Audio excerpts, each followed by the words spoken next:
Olha, o ano de 2025 no mercado de ações foi no mínimo, uma loucura. Uma loucura, sem dúvida. Vimos algumas empresas, sabe? Umas que muita gente nem olhava mais, simplesmente. Decolarem. E não foi pouco, né? Não.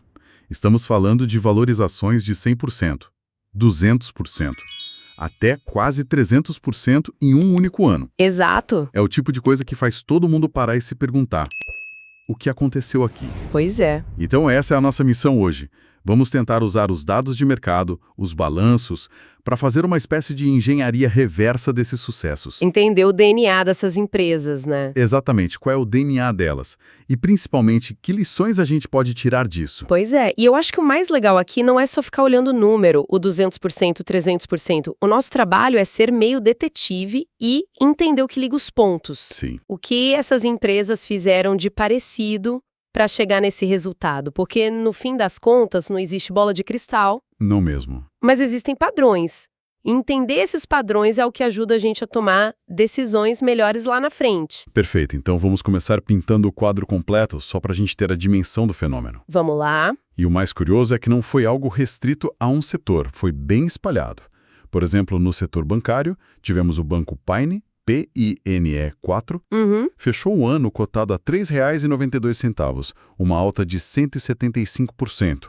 E o Banco Mercantil, BMEB4, que bateu R$ 78,59, subindo mais de 111% só em 2025. E esse caso do Banco Mercantil é um daqueles que vale a pena olhar com uma lupa. Com certeza. Se a gente volta só um pouquinho no tempo, até 2023, essa ação custava R$ 10. R$ 10. Em 5 anos, a valorização foi de 859%. Isso sem nem contar os dividendos. É uma transformação absurda, mostra como uma empresa pode mudar de patamar num piscar de olhos para o mercado. É impressionante. E essa onda de recuperação chegou com muita força num setor que estava assim, completamente largado de educação. Nossa, nem me fale. Eu lembro de olhar o gráfico da Cogna no início do ano e pensar, isso aqui não se recupera nunca mais. E olha só, subiu 233% no ano. 233%. A Ânima, outra do setor, também teve uma performance fantástica, chegando a R$ 4,44, com uma alta de 119%. É uma virada de jogo, né? Para um setor que era quase sinônimo de problema. Sabe o que eu noto, olhando para todos esses nomes que você citou? Banco Paine, Cogna, Banco Mercantil. O quê? Quase nenhuma delas é uma blue chip, sabe? Uma gigante da bolsa como Vale ou Petrobras. A maioria são empresas menores, o que o mercado chama de small caps. É verdade. E isso, por si só, já é uma pista enorme na nossa investigação. É uma ótima observação. Vamos guardar essa pista. Mas antes de juntar as peças, tem mais surpresas. Manda. Para mim, a maior delas foi o setor imobiliário. A gente passou o ano inteiro ouvindo que os juros altos iam esmagar o setor. E pressionaram, né? Sim, impressionaram, mas mesmo assim algumas empresas foram na contramão. A JHSF3 subiu mais de 114%.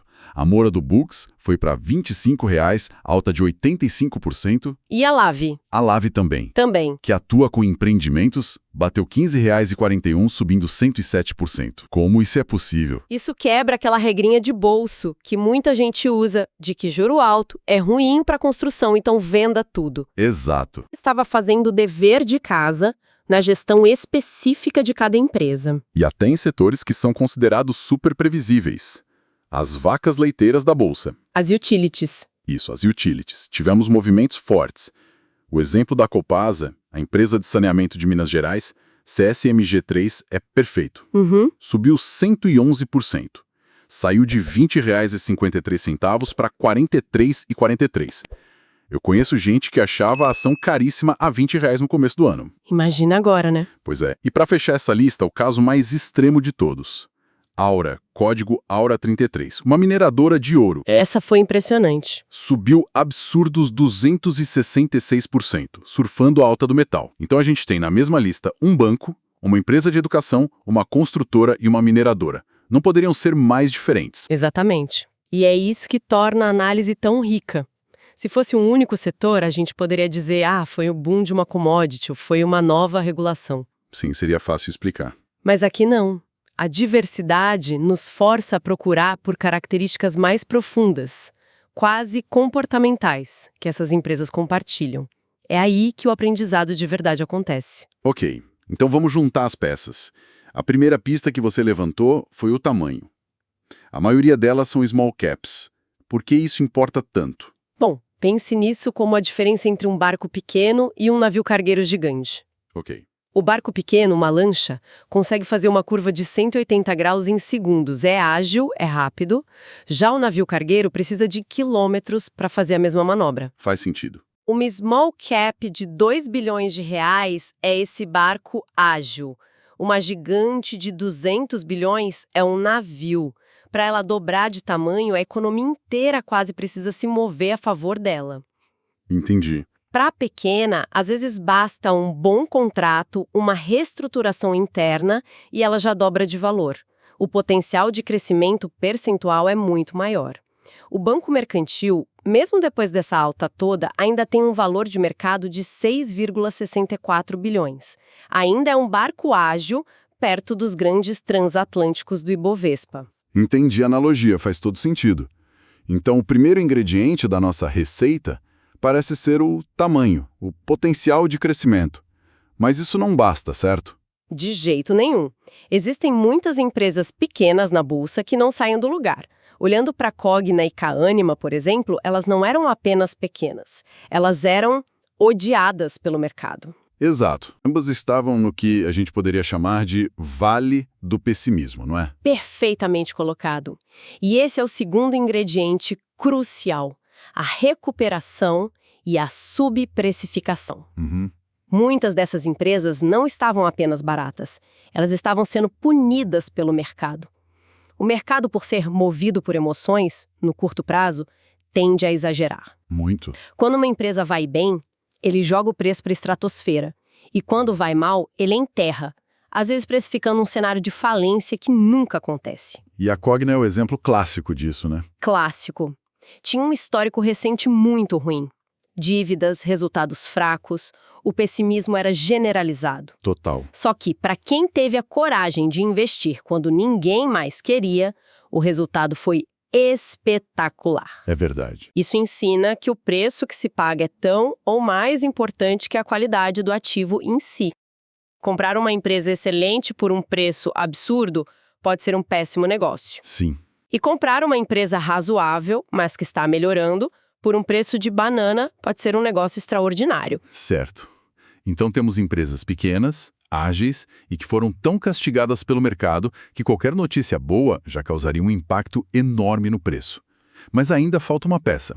O que foi a ignição? A ignição. O que fez essas empresas, de fato, começarem a entregar notícias boas? A ignição foi o terceiro fator: disciplina financeira. Ou, usando o termo do mercado, desalavancagem. Um termo que assusta um pouco, né? Assusta, soa complicado, mas na prática é como uma família que decide arrumar as contas. Gosto dessa analogia. Eles vendem o segundo carro que mal usavam para quitar uma dívida cara, cortam gastos supérfluos, renegociam o financiamento da casa e, de repente, o dinheiro começa a sobrar no fim do mês. É uma ótima forma de explicar. Para a empresa, o processo é o mesmo. Em um cenário de juros altos, dívida é veneno. Então, o que elas fizeram? Arrumaram a casa. Arrumaram a casa, venderam uma divisão que não dava lucro, fecharam uma fábrica antiga para pagar o empréstimo bancário caro, cortaram custos administrativos de forma radical. Elas se tornaram mais enxutas, mais eficientes. E o efeito disso é quase mágico. É mágico. Quando você corta custos e dívidas, o lucro sobe quase que instantaneamente. E lucros maiores atraem a atenção do mercado. E aí se cria um ciclo virtuoso. Exatamente. A empresa mostra um lucro melhor, os analistas começam a revisar as projeções para cima, mais investidores se interessam, compram ação e o preço sobe. E essa alta atrai mais gente. E o processo se retroalimenta. Essa arrumação na casa não só melhora o balanço, mas muda a percepção de risco da empresa. Muda completamente. Ela deixa de ser vista como um problema e passa a ser vista como uma história de virada, de turnaround. Sim, e esse ciclo virtuoso que você descreveu é o sonho de todo investidor. Mas é interessante anotar a velocidade com que o mercado muda de humor. É muito rápido. A empresa era a mesma 6 meses antes, com os mesmos prédios, os mesmos funcionários. Mas a percepção sobre ela muda d'água para o vinho quando os resultados financeiros começam a melhorar. O primeiro sinal de melhora, o mercado recompensa em excesso na alta. É um padrão clássico. Tudo isso soa quase como uma fórmula mágica, né? Encontre uma empresa pequena e barata que está arrumando as contas e espere. Se fosse simples assim. Não pode ser tão simples assim, senão todo mundo estaria fazendo isso e ficando rico. Onde é que essa estratégia costuma dar terrivelmente errado? Essa é a pergunta de $1 milhão. E a resposta está no risco. Para cada cogna que se recupera, existem outras que parecem estar no mesmo caminho, mas acabam tropeçando e nunca mais se levantam. Certo. E o exemplo perfeito para isso, que nossos materiais destacam, é o da Positivo, a Pose 3. A Positivo. Lembro bem do caso. Parecia que ela tinha todos os ingredientes que a gente acabou de descrever. Tinha tudo. Se você olhasse os dados de 2017 a 2022, o lucro da empresa vinha crescendo de forma consistente. A expectativa era enorme, parecia ser a próxima grande virada da bolsa. Exatamente. O roteiro era perfeito. Mas, de repente, os resultados simplesmente desabaram. E o que aconteceu? A concorrência aumentou, a margem de lucro foi espremida e a empresa não conseguiu sustentar aquele crescimento. A ação, que era vista como super promissora, caiu para R$ 4,27. E o mais chocante foi olhar o indicador preço-lucro, o famoso PL. Ele foi para um número que parece erro de digitação, menos 1.539. E só para esclarecer para quem nos ouve, um PL negativo não tem um significado numérico real. Ele apenas sinaliza que a empresa deu prejuízo. O L de lucro vira P de prejuízo. Exato, e a conta quebra. É o jeito matemático do mercado acender uma luz vermelha gigante e dizer: cuidado, essa empresa está queimando caixa. Nossa. O caso da Positivo é um lembrete brutal sobre a imprevisibilidade. Por mais que a análise seja boa, o futuro é incerto. E isso nos leva diretamente para a questão da estratégia. O risco de ruína, de perder quase todo o dinheiro investido em uma única aposta, é real. Muito real. E um dos maiores erros que o investidor pode cometer é o que a gente chama de chegar atrasado na festa. Ah, esse é clássico. Ver uma ação subir 100%, 200% e decidir comprar movido pela euforia. A chance de estar pagando caro demais e comprando o topo é gigantesca. Sem dúvida. E é por isso que, por mais que seja fascinante estudar esses casos de sucesso, a construção de uma carteira de investimento sólida volta sempre para os mesmos princípios básicos. E qual seria o primeiro? O primeiro e mais importante de todos é a diversificação. E não é só ter várias ações diferentes. Não, né? É diversificar entre classes de ativos.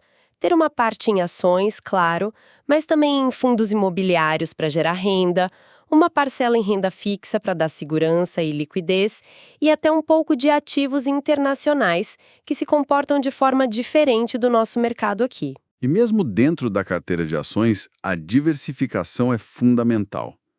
Não dá para montar uma carteira só com essas apostas em small caps que podem virar pó do dia para a noite. De jeito nenhum. É preciso ter o que a gente chama de âncoras da carteira. Exatamente. As âncoras são as empresas gigantes, os navios cargueiros da nossa analogia anterior. As líderes? Líderes estáveis, lucrativas, que já provaram seu valor ao longo de décadas. Elas provavelmente não vão subir 300% em um ano. O potencial é menor. Mas também é muito improvável que caiam 80%. Elas dão a base sólida, a segurança para o portfólio. São elas que te permitem dormir à noite e que te dão a tranquilidade para, sim, alocar uma pequena parte da carteira em ativos de maior risco, como as small caps, na esperança de pegar uma dessas grandes valorizações. Mas sem nunca colocar o patrimônio principal em jogo. Nunca. Então, para amarrar tudo o que conversamos, o fenômeno de 2025 foi uma tempestade perfeita.